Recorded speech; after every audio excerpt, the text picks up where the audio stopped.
because of battle deaths has more than tripled in the past decade.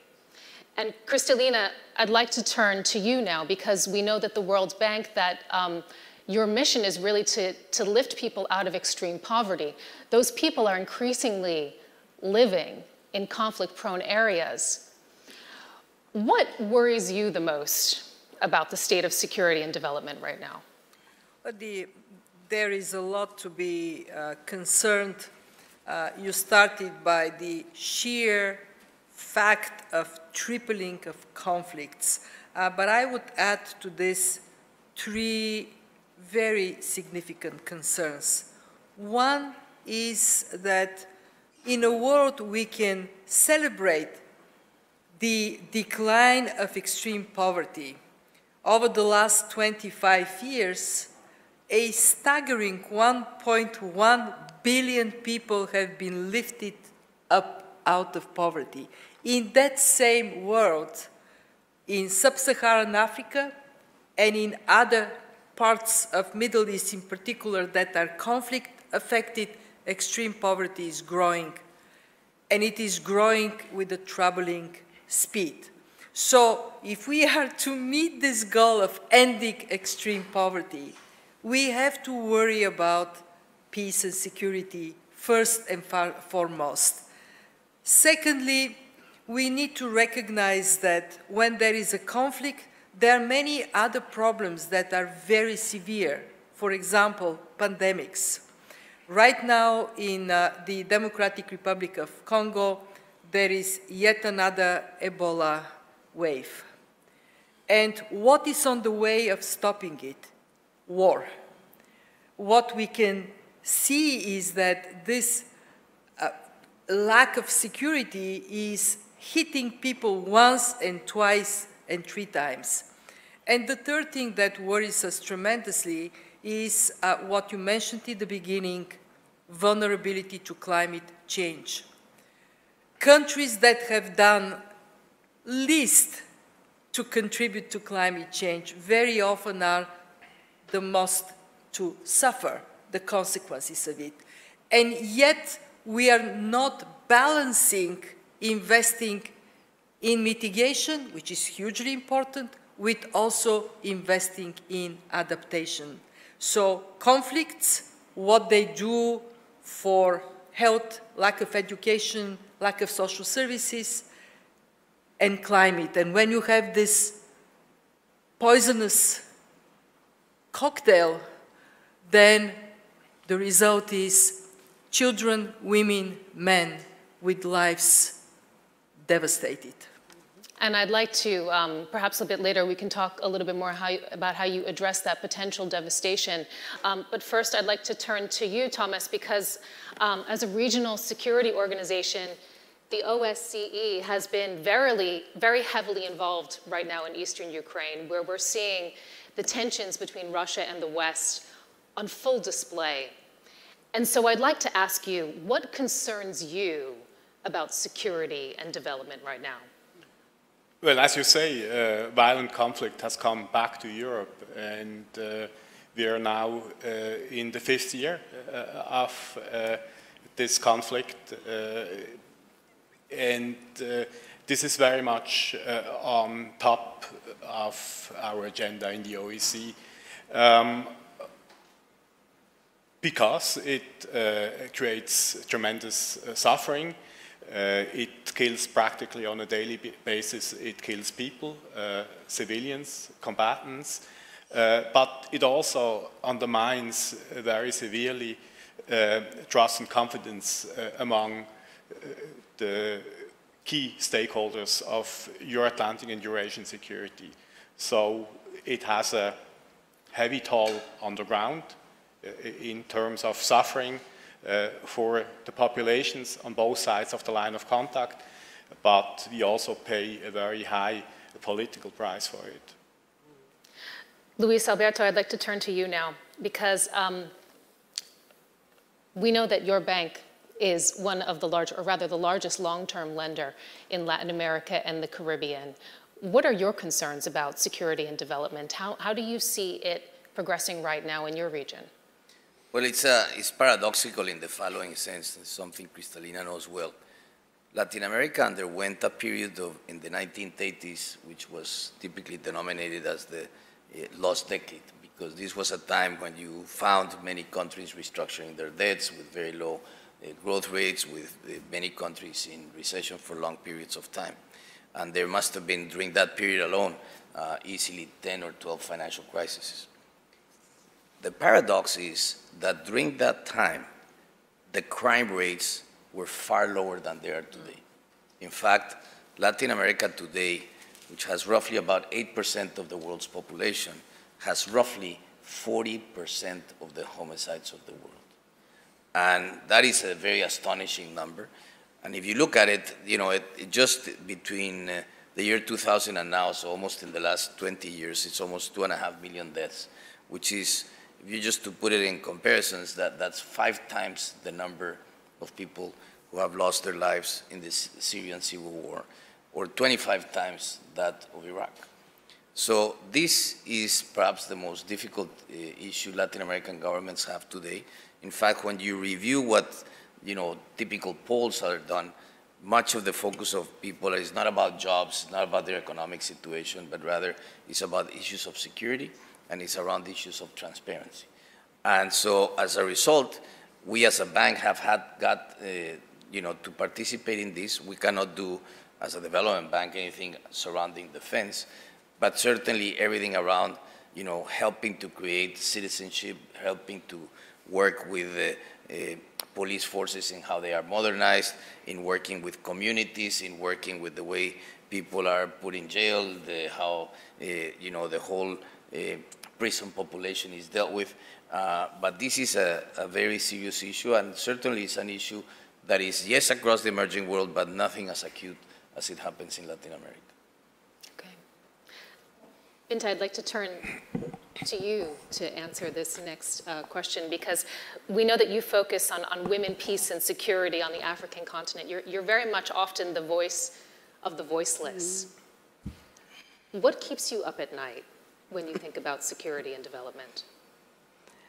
I think it's, I have spent most of my life in conflict zone because, when we talk about conflict, the first continent you look at is Africa, unfortunately. But I also say that when you talk about SDG, it's a face of African women or a young African man. That's the reality. So for me is that when I wake up and I see the people suffering, I said, yes, something can be done. Something can be done when we look at that, this nexus, what we're discussing between peace, security, and development. For me, in the middle, there is the human being.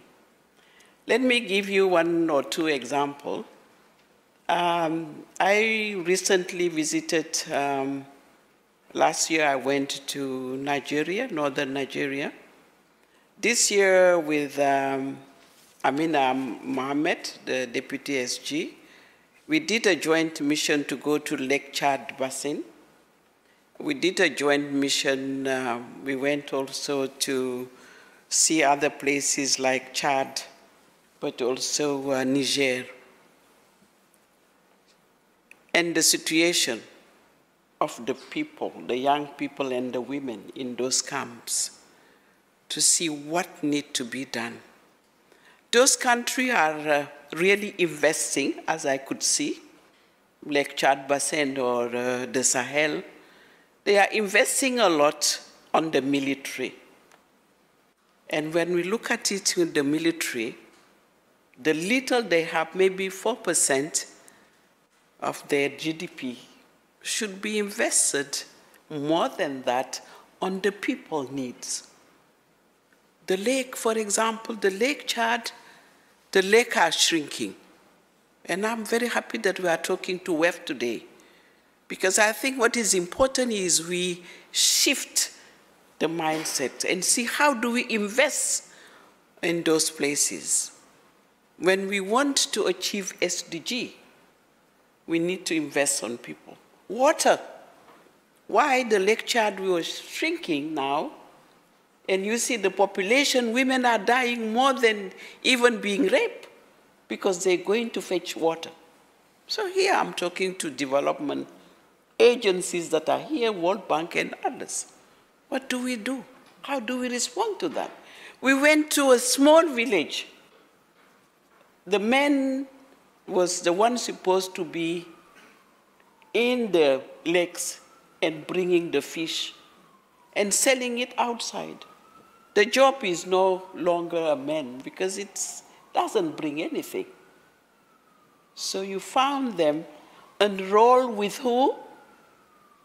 Boko Haram, because they don't find job, they are no longer in the lake. Yep. And the women are the one, what they need? A small boat. So we need to invest in development seriously. And investment, I'm not just saying just give them the small investment like we see, the poverty alleviation strategy that we used to see, but real investment. Because the real investment for me is those countries have sun. I say, electricity, bring them light, because we can do that. It's possible. Great investment on the infrastructure, and this new technology. And this is something that I think that we want to explore further in our conversation also because I think that's there is currently investment. I know that Germany and France, for example, investing in the region involved there. But first, we'd like to actually turn to a poll that we conducted on Twitter. We actually wanted to gauge the mood and see perhaps what was important also for others when it comes to what do you think is most important to create global political stability? And here were the answers. Check this out. 40% of people said empowered civil society. 11% of people said strong diplomatic ties. And 49% said global economic stability. And Binta, I mean, really to your point, you're talking about investment. And I'd also like to ask you, Luis Alberto, about that, because I mean, that's also very much what you do. How do you see global economic stability contributing to political stability? Perhaps you can give us some examples of some success stories where you've seen it work, and how perhaps those lessons can be applied and extrapolated upon. Well, certainly economic stability is a road towards other forms of stability. A country that is in a deep recession creates tremendous distresses on society that take many years to correct. This is what I was saying earlier about that decade of the 80s. It took a long, long time until societies were able to bring trust back again. So it's critical to have not only the economic stability, but also society and the wider society today believing and trusting institutions. And this is, I think, probably the biggest gap that we have today. Technology is a way that can augment and make governments far more transparent, but this more and more it's made empowered citizens, and I see it, you know, certainly around Latin America, the cell phone penetration, the numbers of smartphones. People today have no boundaries through the technology that they are offered, and as a result, they want to learn more. And there is a huge demand for knowledge, but at the same time, there's still a lot of lack of trust in institutions. Where does that lack of trust come? Partly from crime, partly from corruption, and this is at the heart of what creating that sense of unity that societies need, that powers both economic growth and equally strong civil society. So you brought up technology there, and you brought up trust. And Thomas, perhaps I can ask you, because we've actually seen technology as a tool in eastern Ukraine, for example, a very powerful one in order to promote disinformation, for example. And so I'm wondering what opportunities you might see to build trust. The OSCE is, of course, a platform for dialogue, and in that sense, in a world where we are again, facing a widening East-West gap, we would very much argue for spaces for genuine dialogue to rebuild trust. And it all, I think, should start with, again, a serious attempt to listen to each other, trying to understand, acknowledge differences, identify areas where we identify areas where interests converge, and then try to cooperate on those areas where we see this converging interests, and so try to rebuild trust and confidence, and then, but of course, at some point in time, and this takes us then back to Ukraine, we will have to also come to terms with these situations if we want to, well, systematically tackle this trust issue. And I think it is a very fundamental issue right now. I think historically we have never seen such a low in trust since, I would say, the early 80s of the Cold War. I want to talk a little bit more about moving beyond crisis response to also talking about crisis prevention. And turn to you, Kristalina. How do you promote that culture as a leader? Well, the obvious statement is that to have a conflict prevented in human suffering and economic cost is much better than to have to live through it. The economic case is very clear. $1 in prevention, $16 saved in for the economy. But then the question is, how can we build this culture of prevention? And it goes to two things. One, the concentration of financial resources in countries that are lingering at the brink of a conflict, and the determination to stay engaged, be there. There is simply no substitute for that courage of conviction and financial resources to be paired with this courage of convictions that could make the difference between a conflict exploding and a conflict actually receding. We have seen that happening. We also have seen the criticality of different parties coming together. And this is my second point. It is about partnerships. Of course, your screen told us something that is a fact of life. There have to be people that locally that feel strongly about achieving peace, right? And that engagement, empowerment of bottom-up civil society organizations, women cooperatives, this is hugely important. But then we need to have the development community, the humanitarian community, and political security community all coming together. We have been, for far too long, fragmented. You would have the development so-called actors, people like me, who say, let's see, when the conflict is over, we will come and do very good development. And then you would have the humanitarian community that is there struggling, but would say, these development people, they really don't understand insecurity. We have no space for that kind of fragmentation. We ought to come together and also benefit from new technologies that actually allow us to see the invisible, to pick up what comes from social media as a signal that something is going wrong. I would add to this a very simple message: put our money where our mouth is. We at the World Bank have dramatically increased financing in fragile situations. We have a fund for the poor countries. It used to be 7 billion 3 years ago, now it is 14 billion.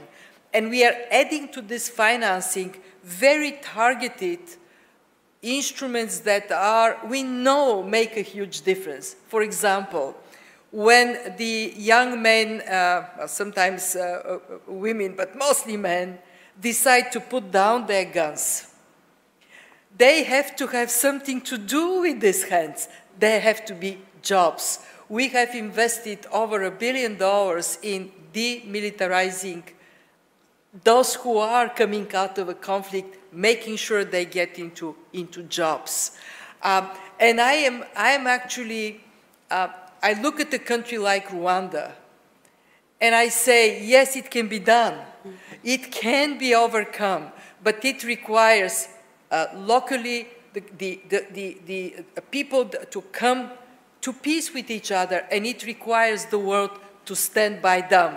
And it requires one more thing, empowering women. Mm-hmm. What President Kagame has done by pushing for more women in positions of authority, now they're like 2/3 of the parliament are women. This has gone a long way to make Rwanda a shiny example for the rest of the world struggling with conflicts. Mm-hmm. Very good. I'm very happy to see World Bank saying we invest on people. We don't help only infrastructure. We don't just support the member state, but we are going to invest on the people. Because even if we want to prevent, I think that is where we had that missing link. Mm-hmm. And that's where investment should be. When we talk about, and I talk about energy, because I think we need to be at the WEF to talk about the investment, the real investment. Bring the light to the people, investment. Bring water to the people, investment. How do you do that, though, in some areas where you might have bad governance, for example? How do you get around that? You know, I was listening to the debate this year of the head of state, 55, who said we are going to fight corruption. So I said, my God, yes, they will fight corruption, but let's empower the people. Mm-hmm. Because you empower the people, and the people will be the one custodian of that policy that they have signed. And it's great that they debate and say, we are going to fight corruption and sign the policy, but the accountability mechanism, you should put it in the people in the hand of the people, the women and the young. They will be demanding. And with the media now, you can ask the Chevele, you can go out and talk about accountability. So empower the people. And that is where the difference, even when we talk about prevention, I have seen now in Africa, when it comes to elections, so much violence into our election. Not just Africa, but elsewhere. How do we want to prevent those? Is give the tools, empower them, help them make sure that the civic action be part of the parcel of that democratization in the continent. And tell us a little bit more about women being involved in that process. How important is that, and how do you see progress on that as an issue? You know, I always say that when you give the power to the women, you can see the difference. Great difference, because we bring an added value. We bring our own issues. We bring our humanity. I'm not saying that the men are not, because we need to be working together hand in hand. Mm-hmm. But the women are the ones that are the guardian of the society, especially in our culture in Africa, number one. Number two, I wanted that we go back to the issue of industrialization. You talk about the Sahel, you talk about those regions. I think, like the World Bank, but other institutions, they have to put their head together and think the job creation, but how do we, the raw material that we have in Africa, how do we transform them and keep our young generation in the continent by making sure and being innovative? So that's why I'm very much interested to talk to the WEF today and to the World Bank, because I'm saying it can be done. Should be done. You just have few investors, bold enough, creative enough, courageous enough, who can take risk. I think if we do that, and I'm sure that there are many, that can invest on that. Let's go to one place. Let's open something that is for the women in that places and make sure that you employ their children, employ them, and I'm sure that the benefit will be the development we are looking at right now. So I think the message that I'm hearing is that more can be done if we are working together, and therefore, Luis Moreno, I'd like to ask you, what examples are you seeing in your region? Do you see opportunities for NGOs, private sectors, governments, even different regions, for example? Because obviously there's a lot to be learned from Latin America as well, to work together more. No question, and there is actually around the NGOs and foundations this year through the Schwab Foundation, we have worked very closely and basically highlighting those people who are doing great work. And there's a lot of social innovation that has taken place in Latin America, things like the so-called conditional cash transfer programs, which were focused on the notion that you have kids who were, were in the labor market, underage, and with the government programs basically focus at the fact that not only do you want good health for those children and their mothers especially, but equally to transfer money from the government such that they completed high school programs. And through that, there's been a lot of social innovation taking place. For instance, a big movement led by businesses in many countries to improve the quality of education, to do it in using, really, open classrooms, ways where you can have what they call reverse classrooms, where children do their homework in the class with the teacher, and then here through massive online courses, different parts of the teacher training. So there's a lot of things that have happened in a whole host of areas where there's been a lot of social innovation. In the area, for instance, of microcredit, lots of things have happened there in the ways of how to monetize and turn remittances, which we are probably one of the regions of the world that receives the largest amounts of remittances. And I'm talking here Hispanics or Latin Americans living outside of Latin America, be it the United States or Europe. So it is around programs like this, working with the civil society, that we have found very successful programs. And we do work and do a lot of effort to reach out to those groups, to bring them alongside programs that we're doing with government. Do you find that you have enough dialogue, though, with other regions, with other organizations? Would you like to see more of that, for example? Because, I mean, you're highlighting some success stories here. Right. I think that, people might be interested in that.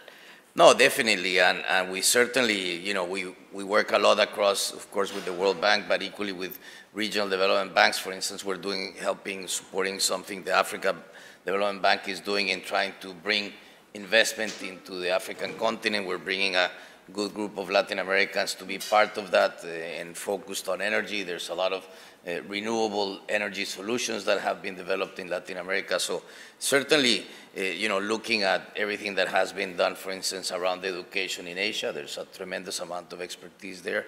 Things that have been done around areas of logistics, again, from Asia, bringing those experiences to Latin America. So this kind of cross-fertilization across not only public policies, but equally how different groups who are in this space can work together. And we've done other things, like, for instance, with the Gates Foundation and the Carlos Slim Foundation, focused on the 25% of the poorest in Central America and the Caribbean for neonatal care and maternal and reproductive health based on outcomes. So it's also using different business models or financial models that can be successful. A fascinating assessment of how it's working on the development front. And Thomas, I'd like to turn to you now to ask you how it's working on the security front in terms of collaboration, in terms of seamlessness, because I was recently listening to General John Allen, the former coalition commander in Afghanistan, speaking, and he really emphasized this seamlessness that is necessary, the communication between development and security, how the two go hand in hand, are intertwined, and it's difficult to make meaningful progress on one without the other. Do you think that we are getting better at that today? Is that communication getting better?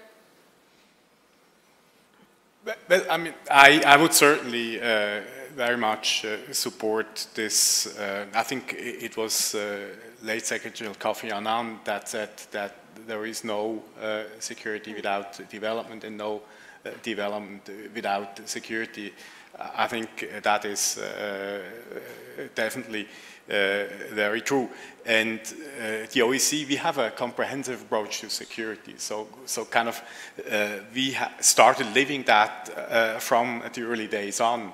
If you look at the Helsinki Final Act of 1975, you kind of realize that we have a security concept that is based on the one hand on hard security, but then also on economic and environmental aspects, and then on human rights, rule of law, democratic institutions.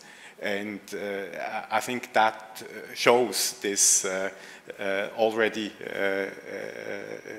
many years ago, shows this approach of trying to interlink security and development. I want to talk now about money, funding, how you achieve the Sustainable Development Goals. And with that, I'd like to turn to you, Kristalina, because I know that you used to run the budget in Europe for humanitarian efforts. And right now, and perhaps you know the numbers a little bit better than I do, so please forgive me if I don't have them exactly. Aid right now is something in the hundreds of billions. The cost of achieving the Sustainable Development Goals, I noticed a big poster outside. It said that it was 7 trillion a year. That's a very big gap, isn't it? Yeah. It is a huge gap. It is also a tremendous opportunity for those of us who work in development finance to rethink how we use the billions. And it has become a popular slogan for a reason, turning from billions to trillions by using public money to create the enabling environment for private investments to flow. We have this interesting solvable problem. On one hand, we have in the hands of people, businesses, countries, trillions in savings that are sitting idle. I was just so surprised that cash that we keep at home, or under the mattress maybe in some cases, totals some $5 trillion. So the question, the solvable problem is to create the incentive and the platform for this money to flow into the developing world. What is necessary for that? Well, this is not a miracle. It is very straightforward. One, you need in countries policies that give the investors certainty that if they invest, what they invest in is not going to be nationalized, bombed, lost. So that is very important for countries to do, to create that certainty for the investor. Two, we need good projects. We need projects that you can actually see from beginning to end how it is structured, what would it do, how it is going to be procured, and implement it. And then three, we need to have the confidence of the people in the countries that this investor is not going to come and just rip them off. So in the end, when you look at it, it is all about trust and conditions for money to move. So institutions like ours, the development banks, we are fast transforming into a transmission line that creates these conditions for trust. We have right now on our books at the bank 72 projects that we structured that are dealing with institutional weaknesses, the project itself, bringing private investment, including from pension funds, from long-term investors. Are we there yet? Not quite. Are we headed in the right direction? Yes, for sure. Luis Alberto, how do we get there? No, look, just to build on what Cristalina was saying, another way of saying it is we basically have a platform that reaches countries in terms of their development needs. But clearly there needs to be more, and we need to multiply and think that we are, for every dollar that we put in of our own financing, that we can bring some of the thousands and billions of dollars that are out there, or trillions, like, it's $85 trillion sitting in private pension funds, asset managers, insurance companies, and the rest. What we need to do is to begin to create all of the instruments that facilitate that money moving through our system, and that I think from the perspective of the owners of those savings, there's a tremendous appetite to do good with your savings. And, the World Bank, we have done it, others have done it, where you go to the market and say, okay, this is a bond that will, the proceeds of this bond will be devoted to a problem of health in any one country that we serve in the world. There's a tremendous appetite for that. There's a tremendous appetite for doing things around climate change. Same thing. I mean, and we could go on and on. So it is a question of how we mix that mismatch, and how in these platforms that we have, we think of how we organize ourselves such that every time we're doing projects, we have the incentives for our staff to think that it's not enough to just do $1 million here or there, but rather to multiply that with other sources. So beyond development assistance, you feel that the private sector is willing? Well, I definitely think the private sector has a tremendous interest in being in.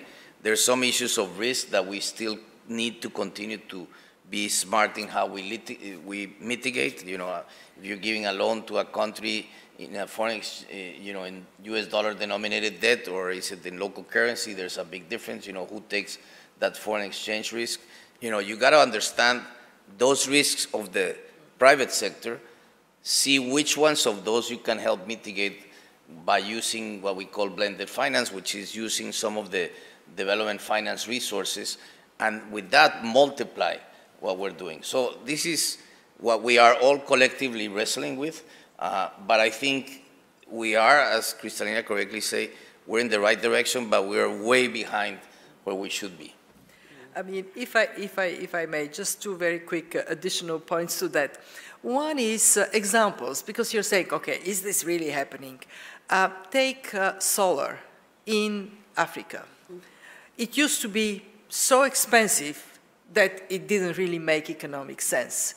But then we built this kind of platform in which we aggregated all projects possible, and we said to the private sector, here is certainty, there will be a consumer, and there would be that minimal price. And guess what? The cost of delivering solar in Africa has collapsed. It is now so cheap that it is abundant, and the question is how to continue to scale it up. One example, two, women. So we know women are fantastic in terms of paying back money they borrow. So we are now, a phone could be a device to spread hate and anger, but the phone can be a bank. And what we have done is massively increased small credits for women entrepreneurs. And you can see how that transforms communities and makes that link between your savings and a woman in, say, Kenya, makes that link possible. And since this is for Deutsche Welle, bravo to Germany. Germany created the so-called Compact with Africa, and it is all about that. Good policies, more investments. Yeah. And Binta, I see you nodding your head, of course, next to me, especially when we were talking about the partnership with Germany. And I just want to mention, because you recently convened, I know, the second forum for the Africa Women Leaders Network, and this was done with the support of Germany. we know. We're talking a lot about what more can be done. We talked about where more money could come from. And I'm just wondering from your perspective also, who would you like to see more done from? I mean, is it a matter of Europe investing more in Africa? From which areas would you like to see more? I think Africa have to invest in Africa. You know, we have... How? Let me just explain. Africa, it's a paradox. Everybody talk about Africa being the continent poor, and it is poor. The people are poor, but it's the richest continent when you look at the resources that we have. We always say that let's go back to the basic for women and the young people to support them to go to the sector that we know better. I'm coming from a village, and we used to, in our land, to be agriculture. Let's go to the basic. Let's feed our people. Let's make sure that our population don't die of hunger. So for me, is the expertise that Europe have, and I'm very glad that with the Madam Angela Merkel, we started looking into Africa Women Leaders Network in Africa. As Africa, how do we support African women to take it from there? When we talk about microcredit, it's great because women pay back, and, but we are also looking into women that are capable to manage funding, bigger funding. We know that women pay back, even with the microcredit. But let's look at more bigger resources that Africa have. So when you ask me this question of where do we want Europe to come in, it's the building the skills of the African, but also allowing Africans that are migrants to facilitate, that came back and be part of the transformation of our continent. Some countries have a huge growth rate. Many of them we could see because we are building infrastructure, port, it's airport and so on. But also let's build the capacity of the people when it comes to health, when it comes to education, when it comes to, you name them. So this is what we need to learn from Europe. So we think that Europe can help Africa to go back to the basic. Either we say that land issues, let's go back and cultivate. Europe is known for that. Let's also transform our industries. The small, we don't have those small and medium enterprises. It's growing now with the young people, but let's invest on that. So many calls on this stage, and I'm really hearing this for just more to be done, generally speaking. And Thomas, therefore, I'd like to ask you, because, you know, as the OSCE, you very much have this need to respond to crisis very quickly.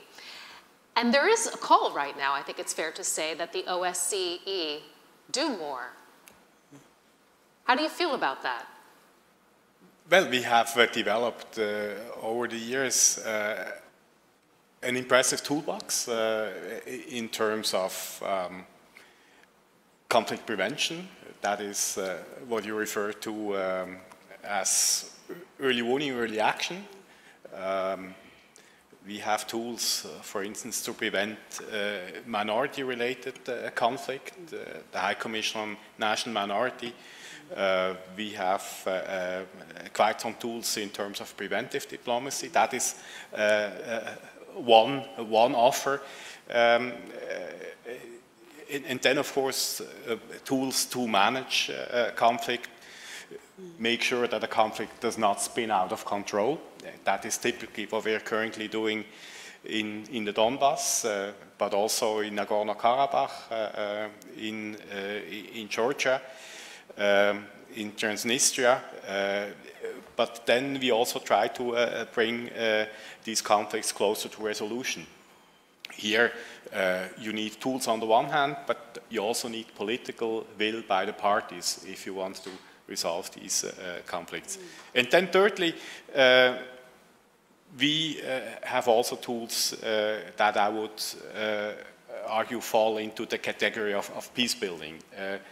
And that is very much about contributing to building strong institutions, democratic institutions, institutions in the area of rule of law, which again I think then contribute to an enabling environment for economic activities, for investment. That is what the OSCE has on offer. At the end of the day, it depends on our clients, on participating states, to call on these tools. You cannot impose, particularly not conflict management tools on anybody. But again, we have instruments, we have institutions, we have 16 field presences, and they have quite something on offer. So it's a matter of political will and building that political will as well. And ladies and gentlemen, I'd just like to say that for our session, I would like to leave us on a positive note, perhaps. We don't have so much time left, but in the time left that we do have, I'd like to ask all of our panelists 2 questions. What's on your wish list? And what do you think that we can achieve together this year in terms of security and development? So wish list, what can we achieve this year? This is our action plan because we're moving from crisis response to crisis prevention. Kristalina. What is on my wish list is the ability of the world to stay focused. A conflict, when it is on the front page, grabs our attention. When it slips on the last page or out of sight, but it is still there, we do not achieve sustainable peace. So that is on my number 1 on my wish list. Is conflicts are often protracted, they flare, they calm down, they flare again. Our attention tends to be with a short span. Fix it. Stay focused for as long as it takes so there can be sustainable peace. Well, just kind of building on the same, I think the fundamental issue is that sometimes we know problems are happening and we're slow in reacting to them. And as we are slow in reacting to them, they only get worse. It's a little bit of saying the same in a different way what Kristalina was saying. Improve speed. So definitely the speed. We have, for instance, right now, big humanitarian crisis in Venezuela. People living and going throughout the hemisphere. The World Bank did a fascinating fund to support people who were going largely from Syria to Jordan and to Lebanon. You know, this is a big, big problem. The more you let it fester, the more these problems become bigger. And secondly, I think the capacity to get that focus and the quick reaction of governments to deal with these problems becomes essential. What can we achieve within the next year? I hope that we can continue to keep this focus on the need that on these development issues, you really have to think out of the box, but work together. Thomas, I'd like to ask you, what's on your wish list? What do you think we can achieve? Enlightened political leadership, political leaders that are ready to reinvest in a rule-based global order, in strong multilateral institutions. That's on my wish list. And what I would wish could be achieved, or what I hope could be achieved within the next year, well, progress in moving towards resolving the conflict in and around Ukraine, implementing the Minsk agreements. I think that is so fundamental. Taking inspiration from the progress in the Transnistrian settlement process, where we can see that if there is political will by the parties, if the international community pushes in the same direction, progress is even possible in a protracted conflict. Binte, what's on your wish list? When I started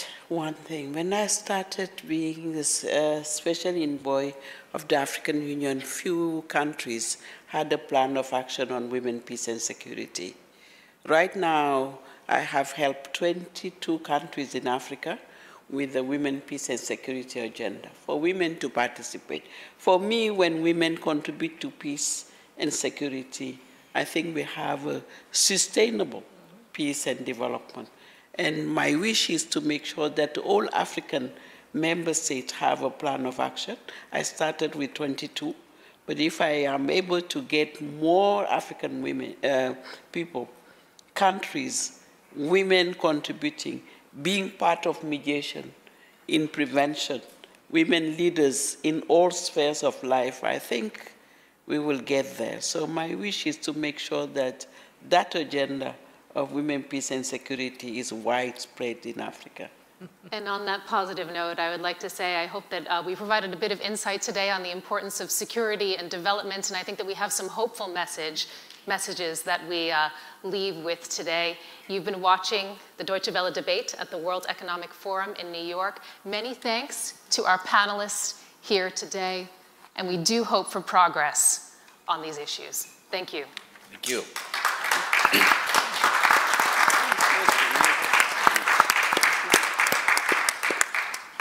you to you.